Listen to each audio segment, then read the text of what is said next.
Espíritu de Ring con Queer Spirit.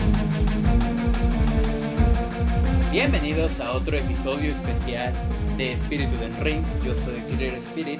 Continuando con esta saga tan poco aplaudida en el canal, pero que a mí me sirve mucho para rellenar cuando se dificulta en general la chamba. Mi historia con la lucha libre. Que si yo sé bien que la historia de cada quien es igual de importante, pues al final del día estamos en un espacio donde podemos presentar y comparar. Yo sé que hay personas que ven WWE desde que estaba en MBC y yo sé que hay personas que ven lucha libre desde que nacieron en 1950 y que vieron al Santo y a Blue Demon en vivo. Y su experiencia es completamente diferente a la mía, e igual de valiosa, pero bueno, para comentar ese tipo de circunstancias, pues también está cool que lo hagan a partir de sus propios espectros y en sus propios medios. Si quieren compartirlo aquí está increíble, pero en muchas ocasiones faltar al cómo alguien ha vivido alguna circunstancia no implica que la tuya haya sido necesariamente mejor ni peor. Simplemente cada quien tiene su forma de vivir y a algunos nos ha tocado de esta manera. En el último episodio, que para cuando grabo esto ni siquiera ha salido, entonces pues por ahí bien y bien, yo hablé de cómo reencontré la lucha libre en mi vida, por ahí de entre finales de 2014 y 2015. Básicamente le dediqué todo ese tiempo a platicar sobre lo que fue este Road to WrestleMania 31. Y por ahí dejé un poco de espacio para hablar de otro tipo de circunstancias más específicas, como mi llegada por primera vez a la Arena México y las otras luchas que he consumido durante mi vida, que realmente han sido más de las que yo esperaría. Yo sé que hay gente mucho más experta y que enfoca sus días al consumo de lucha libre sí o sí. Yo en mi caso, pues no. La lucha libre es gran parte de mi día a día, pero también lo es la narrativa audiovisual, sobre todo la narrativa audiovisual. Y para quien consuma este podcast se dará cuenta de que de hecho yo procuro explicar y contar las cosas a partir de la narrativa y o de la cuestión sistemática de cómo se va entrelazando y una u otra cosa dentro del mundo de la lucha libre o del wrestling. Mi opinión entonces es no deportiva, porque de entrada no me interesa lo deportivo, sino más bien de entretenimiento, de circunstancia audiovisual. Y bueno, lo deportivo también está ahí, pero para mí es más un show, para mí es más un entretenimiento, para mí es más una cuestión audiovisual que vive un poquito de la cuestión deportiva. Para mí, yo entenderé que hay personas que les interese más lo deportivo cuando se trata de consumir lucha libre. De hecho, una de las empresas que yo más consumo deja muy por fuera en ocasiones lo narrativo y habla mucho más de lo deportivo. Sin embargo, las luchas también cuentan historias, no se confundan. Y yo, lucha libre mexicana, sí ya había empezado a consumir para mi época en la que WWE empezó a gustarme. Una historia que he contado ya en los primeros episodios de esta serie. Ya debo de tener una lista de videos donde puedas ver todos si te interesan. Pero por ahí, si no mal me equivoco, el 14, el podcast número 14 y el podcast número 20 hablan específicamente de esto. Y sí llegué a consumirlo, he platicado, sobre todo creo que el momento más importante para mí de lucha libre mexicana en ese primer, voy a llamarle ron que tuve con la lucha libre o con el wrestling, fue la Triple Manía 17, aquella rivalidad entre el Mesías y Dr. Wagner Jr. y pues todo lo que implica ese show. Una, una muy buena época. Y fíjate que en aquellos momentos muy poco de Consejo Mundial, de hecho casi nada. Ya lo había platicado alguna vez. Yo recuerdo que pasaba entre semana en el canal 9 o en el canal 4 el Consejo Mundial de Lucha Libre a las 11 de la mañana, a las 12 del día y no podía sentir más pereza por la forma en que lo mostraban. Además, el juego de cámaras, la forma de presentar las cosas pues no eran tan interesantes para un niño en televisión. Creo que en la arena es completamente diferente. Pero aquella época, sobre todo estoy hablando de una época antes de WWE, pues lo que yo acarraba en televisión, la verdad no me llamaba mucho la atención. Seguramente era en un momento de luchas. Y claro, el que no haya una promo o el que no haya una convivencia con los luchadores hace mucho más difícil conectar con ellos. Por eso yo no sentía ferviente pasión por el Consejo Mundial hasta muy tarde en mi vida. Y digamos que la cosa que empieza a conectarme con el Consejo Mundial de Lucha Libre es una promoción que comenzó a suceder con la Arena México en específico, llamada Lucha Libre Elite, Liga Elite. Una cosa de la cual deberíamos estar hablando en algún otro episodio a profundidad. Hoy voy a hablar de esa primera etapa, pero pues actualmente ya hay una etapa moderna, si se le puede llamar así. Y Lucha Libre Elite, Liga Elite, me hizo conectar con muchas cosas que antes no hubieran llegado a mí de la misma manera. Una de esas, pues obviamente fue la Arena México, la monumental Arena México. Y yo quiero pensar, quizás me equivoco, pero estoy casi seguro que es así, que en este regreso a la lucha libre en 2014 que tuve con WWE, también tuve un regreso a las arenas. Si han escuchado mi historia antes, yo la primera vez que fui a una arena y la única fue a la Arena Xochimilco, que es de donde yo soy. Y en la estelar estuvo Elvis Porky, Brazo de Plata, Super Porky. Entonces, ciertamente fue el único momento que tuve así. En alguna otra ocasión me encontré con una función de mercado, pero no mucho más. Y este regreso a la Monumental Arena México pues vino precedido de conectar demasiado con un muy querido amigo y digamos que la primer gran persona con la que conecté en la vida sobre lucha libre. Él y yo, Milton, ya vamos a ponerle un nombre, Milton y yo conectamos en muchas cosas. Me gustaban mucho los cómics en aquella época por cómo se estaba desarrollando el MCU de Marvel.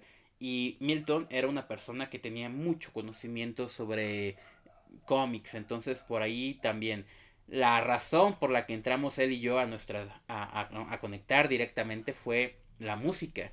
Yo en algún momento quise hacer música y yo tocaba la guitarra. Milton en esa época no sabía tocar la guitarra, pero había tomado clases de batería. Entonces hicimos una banda. La banda nunca funcionó porque él tomaba medio clases de batería, no teníamos una batería para ensayar. Y yo pues medio tocaba la guitarra y de hecho yo le enseñé a tocar la guitarra. Luego él me superó. Era un crack, Milton, era un crack.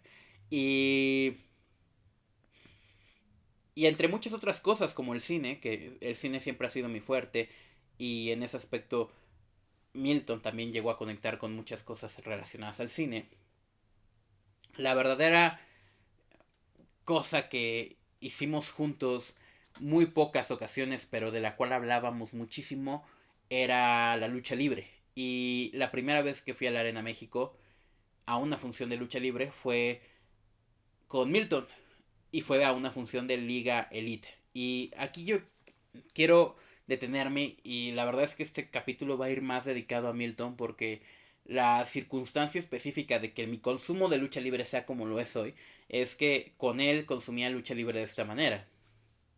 Es, es curioso, influencian mucho las personas.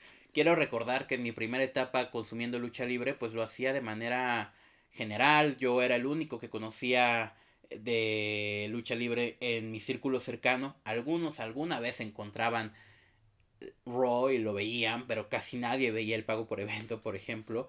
Por ahí tengo un amigo muy querido, un amigo con hasta que el día de hoy me sigo escribiendo y es probablemente uno de mis mejores amigos de la vida, Luis Alberto, que también más o menos le gustaba WWE, pero él tenía otras pasiones en ese momento, entre morras, y porque él tenía este carácter de ser muy enamoradizo, y entre el anime, que siempre ha sido una gran pasión para él, por ahí también jugábamos mucho Yugi, pues realmente la lucha libre la consumía, pero por aparte. Y conocía mucha gente en internet que le gustaba WWE y son personas con las que hablaba diario en chats y nunca nos pusimos cara, pero no teníamos una relación cercana. Mi primera relación cercana relacionada a la lucha libre fue con Milton y fuimos a esta arena. Ahora, ¿cuál es el contexto de Milton en ese sentido? Porque si bien ya di un poquito que le sabía los cómics, que le sabía a la música por ahí, pues su papá de Milton es profundamente aficionado a la lucha libre. El señor es de esas personas que adoran ir a la arena Naucalpan y que la función más especial para ellos del año es el Castillo del Terror, por ejemplo. Milton, de hecho, tiene un gemelo que se llama Kevin. Actualmente, de pronto voy a funciones con Kevin y lo cierto es que son igual de memorables que en su momento. Y es con quien más hablo de lucha libre hoy en día. Él tiene, por cierto, una gran colección de autos. Por ahí no sé si alguna vez haya salido aquí en el podcast, aquí para los que lo ven en video. Por ejemplo, nosotros coleccionamos esta línea de Rising Champions de WCW. Este es específicamente de la NWO. Y este es el de Sting, que por cierto el blister se me está reventando un poquito. Pero son autos muy lindos y actualmente él tiene una colección de esto que es increíble. Es decir, gente que le gusta muchísimo la lucha libre en varias presentaciones. Kevin, por ejemplo, nunca ha sido tan aficionado a WWE, que por cierto un saludo porque apoya mucho este producto. Pero Milton sí lo era más. Y creo que ahí es donde más conectamos. Y bueno, aún así creo que de entre todos yo he sido el que más ha clavado su colmillo en WWE porque realmente pues, fue lo que más me conectó en la vida.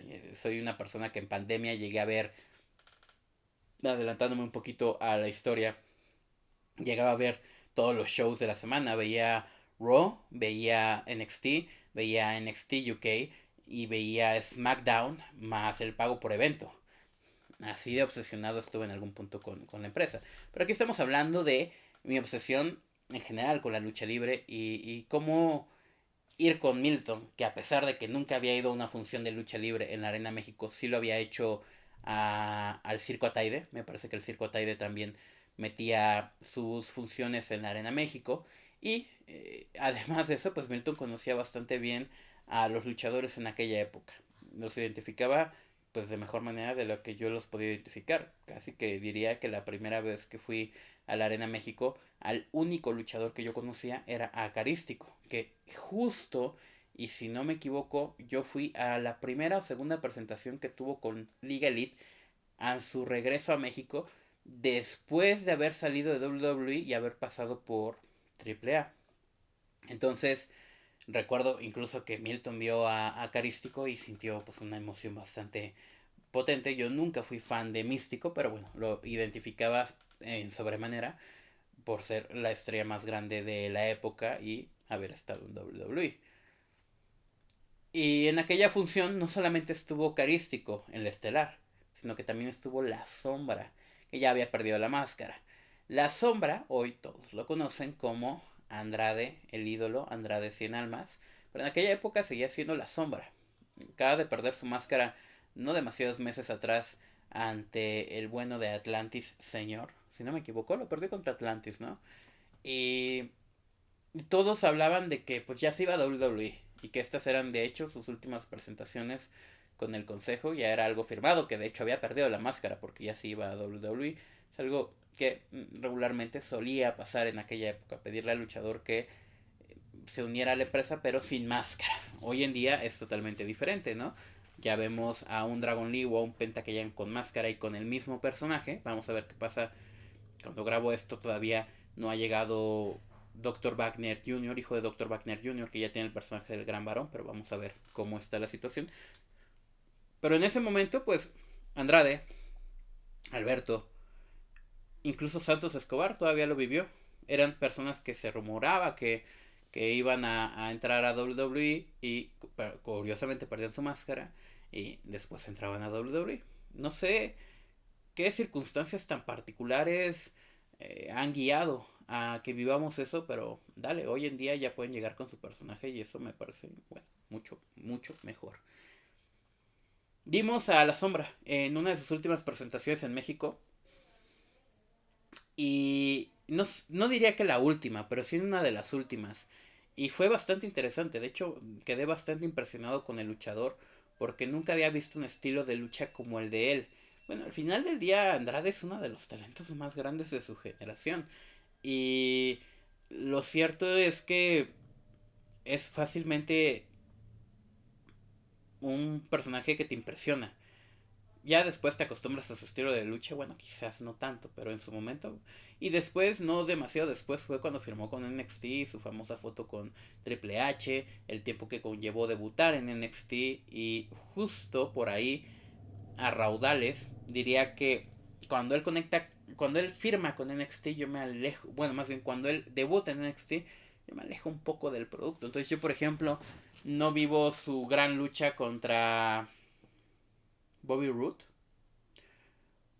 o contra Johnny Gargano, no estoy seguro, por el campeonato mundial. No la vivo, no la he visto de hecho.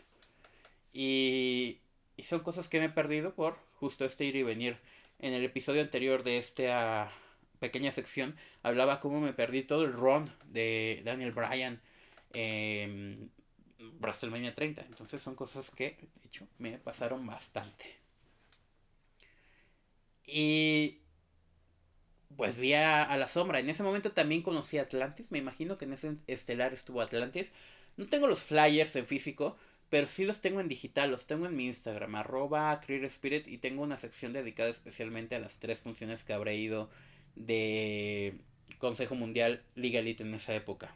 Funciones que de hecho fueron muy interesantes. Esa fue como un poquito de relleno, pero llegué a ir a una función. ¿Me estás hablando? ¿Qué pasó? Sí. Pero llegué a ir a una función donde el Rayo de Jalisco era el estelar, donde estuvieron Mil Máscaras. Pero llegué a ir a una función donde Rayo del Jalisco luchó, donde estaba 100 Caras, donde estaba Universo 2000. Creo que los tres Dinamita lucharon en aquella ocasión.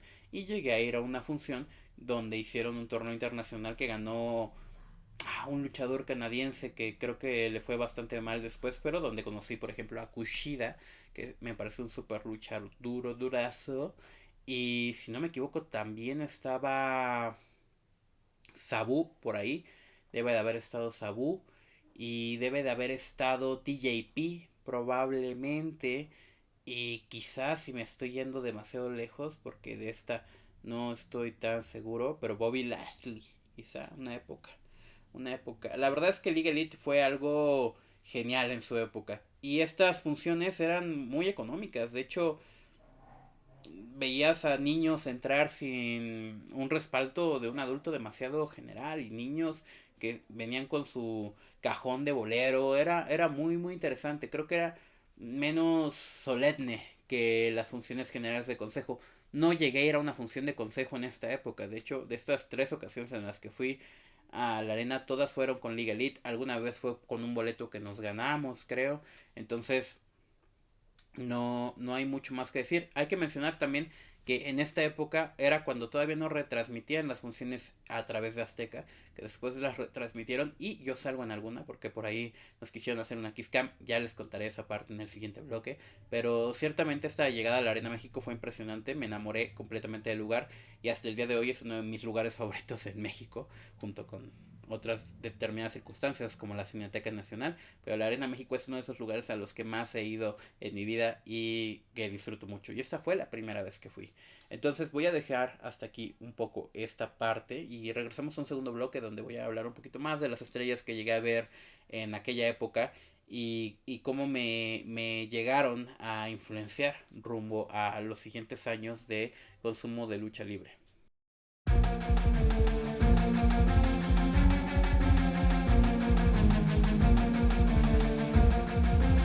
Otros de los luchadores que conocí durante esta época y que marcaron un poquito mis implicaciones de cómo iba yo a disfrutar la lucha libre a posteriori fueron, por ejemplo, Volador Junior. Volador Junior es un luchador que en aquella época, te digo, no sé si ganó el canadiense la copa que menciono o fue Volador, una copa internacional, estilo Grand Prix, pero no era un Grand Prix. Y justo en aquella función pues Volador estaba siendo súper apoyado porque era el único mexicano en esta copa. A mí, mira que no me interesaba tanto que ganara Volador. Ya lo había visto. No sé si a Milton tampoco le gustaba Volador, pero yo te puedo decir hoy por hoy, 2025, que no me gusta Volador Junior. Me cae bien. Me cae bien el tipo porque siento que es una persona que ha hecho mucho por el desarrollo de muchos jóvenes en la lucha libre en México. Su carrera no es reprochable, pero él como luchador, su estilo, que es un gran luchador, pero su estilo a mí no me gusta. Yo no disfruto a Volador Junior cuando lo veo. Es más, disfruto a Magia Blanca, a Rugido y a Magnus mucho más que a Volador. Es circunstancial. Incluso ahora un poquito más como Rudo, sí que me la paso mejor viéndolo. Pero en general no me gusta el cómo realiza. Y desde la época era así. Creo que nunca he sentido particular interés por Volador. Sé que es uno de esos que le apasionan muchísimo a la banda. Y todos los respetos siempre a ese tipo de circunstancias. En mi caso es una cuestión puramente de... No me gusta, ¿no? Ni porque esté bien ni porque esté mal. No disfruto tanto ver a Volador como sí a otros tantos luchadores. Y es eso, es eso. También por ahí conocí a Golden Magic. Que si a ti no te suena el nombre de Golden Magic, te puedo decir que en esa época era uno de esos luchadores que estaban muy muy presentes en la Liga Elite. Y Golden Magic era muy bueno, muy muy muy muy bueno. Golden Magic, y puedo estarme equivocando porque siempre cometo errores en este tipo de ocasiones, pero Golden Magic hoy por hoy pues ya no existe. Ya no existe porque le dieron un personaje a tratar y tomó ese personaje y la verdad lo ha llevado a lugares insospechables. Estoy hablando de Octagon Junior.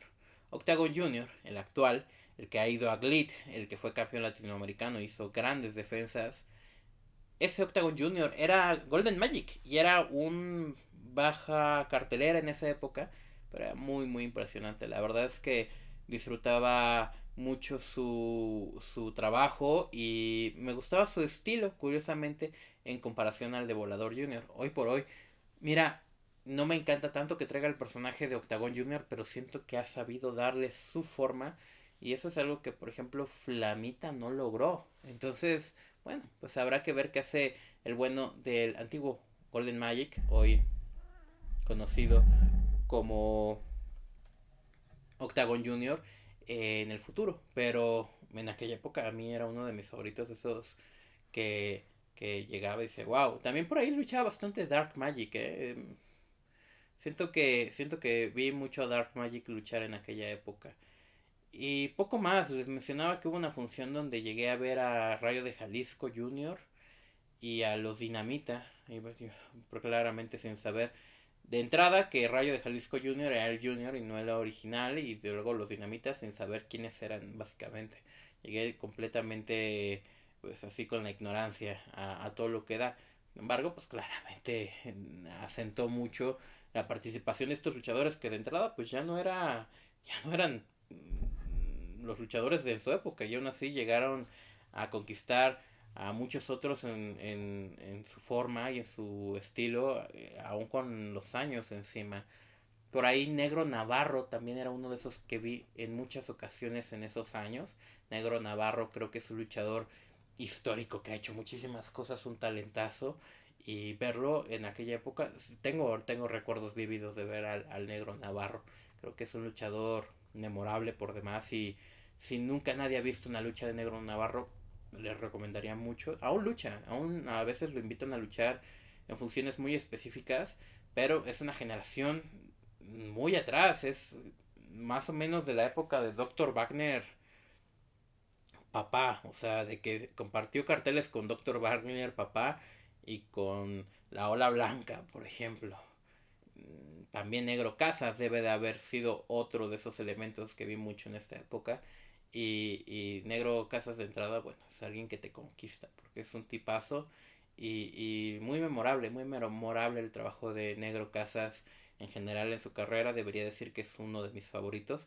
No lo fue en esa época específicamente, pero dejó muy clavada su personalidad en mí y creo que es uno de esos que me gusta ver constantemente. Y en aquella época también la lucha libre conectaba en muchos sentidos. Debo mencionar que Cibernético llegó a la Arena México gracias a Liga Elite y yo no estoy seguro si vi a Cibernético con la Liga Elite en esa época, pero ya lo identificaba, me gustaba y fue un luchador de esos que constantemente me han vuelto a atraer a la lucha libre, pero Ciber en algún momento llegó, creo que con el nombre de Mindman, el Mindman, y El otro que también andaba por ahí era Charlie Rockstar, Charlie Manson. Charlie Rockstar era en aquella época su nombre y probablemente, quizás ahí me estoy confundiendo porque no estoy muy informado del caso de Charlie Manson, pero fue poco después de su salida de la cárcel. Les digo, muchas estrellas de alto calibre en Liga Elite, yo siento que empezaron increíble y después empezaron a bajar, luego salieron de su alianza con la México, luego creo que fue alianza con Azteca o con AAA. Hoy por hoy la Liga Elite tuvo, si no me equivoco, 4 funciones en 2024, fue su regreso, 2 en México y 2 en el Parque Aztlán. Y la verdad es que ninguna fue perfecta. Por ahí estaban intentando calzar una rivalidad Negro Casas con Fuerza Guerrera que creo que al final no pudieron pues concretar y terminaron por Negro Casas se fue a perder la cabellera a la Naucalpan. Fuerza Guerrera muy probablemente vaya a perder la máscara en el cierre de la gira de despedida del Hijo del Santo. Entonces no sabemos muy bien hacia dónde van esas virtudes que la Liga Elite alguna vez tuvo. Yo ni siquiera creo que ya sean las mismas personas las que manejan este proyecto, pero en aquella época, como ya bien lo digo, me encantó. Y me encantó también pues conectar con la lucha libre a partir de la Arena México, que era un lugar que no sabía yo que quería conectar. Obviamente todo esto nace no por una necesidad intrínseca de ver lucha libre mexicana. Hoy puedo decir que la tengo, pero en aquella época no. En aquella época simplemente quería extender mi consumo de lucha libre que estaba haciendo principalmente WWE. Y venía hablando de el Road to WrestleMania 31, que creo que fue maravilloso. Y el del 32 también estuvo bastante bien. Yo creo que quizás no voy a profundizar tanto, pero porque lo quiero dejar para otro episodio. Sin embargo, sí que eso hacía que quisiera ver más lucha libre y quisiera ver más lucha libre y conociera muchas circunstancias, como por ejemplo a los Ingobernables. Pues Milton me explicaba este tipo de circunstancias, ¿no? Que la sombra, Rush y la máscara eran parte de los Ingobernables y la importancia que tenían dentro de la industria de la lucha libre en ese momento en que estábamos viendo estos eventos. Y no cabe mucho más en esos años. La verdad es que si intento recordar más, lo que les podría decir es que como es la época en la que estaba Rey Mysterio en AAA, también estaba más o menos pendiente de este tipo de funciones. Una que recuerdo que estuve muy pendiente fue la de la World Cup de lucha libre, la primera sobre todo, donde estaba el Dream Team, que eran en esa época Místesis, Rey Misterio y Alberto el Patrón. Según yo, ese era el equipo. Puede que me esté equivocando con alguno, pero según yo, ese era el equipo. Y fue una World Cup pues, que fue muy relevante. Menciono, estaba más interesado yo en la Liga Elite en esa época o en ver las funciones de lunes. Veía mucho las funciones de lunes de Arena Puebla del Consejo Mundial y el Consejo Mundial de Lucha Libre informa, pero la World Cup me llamó profundamente la atención. Si no me equivoco fue en 2015 y no puede haber sido en 2015 o si fue en 2015, híjole, estoy confundido. La World Cup no estoy seguro en qué año exactamente fue. Si en 2014 o en 2015, pero debe haber sido por ahí. 2014, a principios, en esa época Rey Mysterio todavía estaba en WWE. Y en 2015, Carístico ya estaba firmado con Liga Elite y posteriormente con Consejo Mundial. Entonces tiene que pasar entre esos años.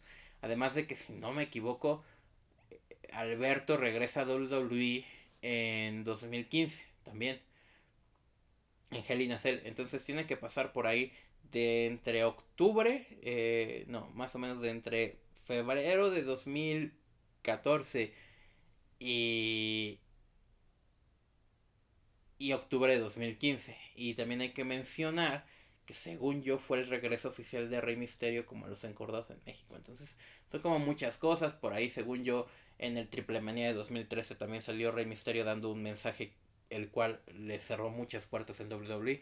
Tendría que visualizar exactamente el año. Pero la World Cup a mí me llamó mucho la atención, me hubiera encantado ir. Creo que en esa época los boletos aún no eran o poco accesibles para mí, porque en esa época pues no es como que mi mamá me diera para comprar boletos de lucha libre. En todo caso, si yo compraba un boleto de lucha libre para ir a la Arena México, era de 50 pesos. Mi mamá quizás me compraba con el pasaje. Yo he debido haber tenido en esa época entre 17 y 18 años. Entonces, una World Cup sonaba increíble y me hubiera encantado ir a verla. No fui, no fui y pues hubo de todo, porque entre que estuvieron Rey Misterio Místico y Alberto, que definitivamente eran un Dream Team, había que decirlo, porque era la presentación de ellos en México después de bastante tiempo fuera la mayoría de ellos. Entre eso y que hubo luchadores y luchadoras de todo el mundo que yo creo que son inigualables. De hecho, creo que valdría mucho la pena, puesto que no creo que vuelva a hablar de la World Cup aquí en el podcast. Mencionar cómo fue ese evento en aquella época y lo que significó. Aquí miren, ya hasta tengo la fecha exacta que justo andábamos platicando en la que había sucedido esta función, 2015. 2015 fue la primer World Cup y fíjate la combinación. AAA, TNA, NOAH, All Japan y Lucha Underground. Hay que mencionar Lucha Underground hoy por de fondo. Creo que lo dejaré para el siguiente episodio profundizar sobre el tema. Primero porque no lo vi en sí. Creo que vi los primeros 3 episodios y le perdí el hilo. Y después lo subieron a Netflix y nunca lo vi completo. Milton sí que veía completo Lucha Libre Underground y por eso se hizo gran aficionado de Penta. Yo no la vi. Yo creo que debo de haber saltadome ese momento de Lucha Libre Underground por el principalmente por cómo consumirlo. Creo que se me dificultaba mucho. Pero si tú ves toda esta combinación, pues, o sea, tienes a gente de Raw, tienes a gente de Lucha Underground, tienes a gente de TNA, tienes a gente de AAA. Y ya si te vas a los participantes, y les mencionaba, el Dream Team, que eran Alberto el Patrón, que era capitán, Mistesis y Rey Misterio Jr., un equipazo, que aparte fue el que ganó, si no me equivoco. Un equipo mexicano de AAA, que era el hijo del fantasma, Santos Escobar, Tejano Jr. y Psycho Clown. Creo que un muy buen equipo si lo ves hoy en retrospectiva. Un equipo de leyendas, Blue Demon Jr., Dr. Wagner Jr. y Solar. Otro equipazo, me parece. Creo que no llegó muy lejos. Y chécate los equipos de, por ejemplo, en resto del mundo. Drew Galloway, Drew McIntyre, Angélico y el Mesías. Un equipo extraño, pero con grandes nombres. El equipo de TNA Lucha Underground, Matt Hardy, Mr. Anderson, ¿no? Y Johnny Mundo. Johnny Mundo, creo que este equipo también bastante relevante. El de Raw y Lucha Underground, Moose, Ice H y Cage. El de Noah, tópate el de Noah, Taiji Shimori, Yoshihiro Takayama y Atsushi Kotage. Y el de All Japan, Kenzo Suzuki, Tiger Mask tercero y Masumune. Yo creo que así de todos, buenos equipos. La primera ronda la gana el Dream Team y le gana al equipo de Noah. La segunda ronda la gana el equipo de Raw y Lucha Underground ante el de AAA. La tercera ronda la pierde el equipo de All Japan y la gana el de las leyendas mexicanas. Y el cuarto bracket lo pierde el resto del mundo y lo gana TNA Underground. Aquí creo que se vieron muy limitados. Tenían mucho más para hacer con los japoneses, pero bueno. También la relación no es como que tuvieras a la New Japan ahí. Después en las semifinales el Dream Team venció al equipo de Raw y Underground. Y el equipo de TNA Underground derrotaron a las leyendas mexicanas. Dejándonos así una final en la cual el tercer lugar se lo disputaron las leyendas mexicanas y el equipo de Raw. Y ganó el equipo de Raw y la final se la disputó el Dream Team y el equipo de TNA ganó el Dream Team. Cabe mencionar que además había como leyendas que calificaban las mejores luchas o los mejores momentos, entre ellos, si no me equivoco, probablemente el Negro Casas. Y vuelvo, creo que hay como muchas circunstancias, gente de TNA, gente de AAA, gente de NOAH. Hoy en día es totalmente diferente con las alianzas, ¿no? Para cuando estoy grabando esto, pues tenemos una alianza WWE, TNA tiene una con AAA y con GCW. Consejo tiene una con New Japan y con AEW, que para esa época ni existía. Entonces, muchas circunstancias que se han relacionado y que han pasado pues por mí. Eso es más o menos mi relación con la lucha libre en esta época, que son más o menos los años 2014-2015. Y como mi primer acercamiento a ello, la verdad es que sería mucho más profundo en la segunda etapa que tuve con la lucha libre en general. Porque aquí, y un poquito para adelantar lo que viene en el episodio número 5 de esta miniserie, que será algún otro número tentativo de la serie de podcast, pues voy a estar hablando de lo que fue el año 2015 hasta el año 2017 de WWE. Todo lo que es la llegada de AJ Styles, que la viví precisamente con Milton y fue increíble. Y otro tipo de circunstancias que me llevaron a, por segunda ocasión consecutiva, abandonar el consumo de lucha libre y regresar por ahí de 2019, más o menos un año bastante malo para la lucha libre, que de hecho a mí me reconectó con ella. Sin más, lo voy a ir dejando por acá. Muchas gracias por consumir esto. Ya saben que aquí estamos un poquito a veces dejando este episodio extra para que yo tenga un tiempo de poder desarrollar otros proyectos. Entonces espero les haya gustado. Déjenme aquí en los comentarios, si ustedes pueden, cuál es su mejor recuerdo con la lucha libre mexicana del año 2014 o 2015. Sin más, yo fui Queer Spirit. Muchas gracias por escuchar. Chao. Espíritu de Ring con Queer Spirit.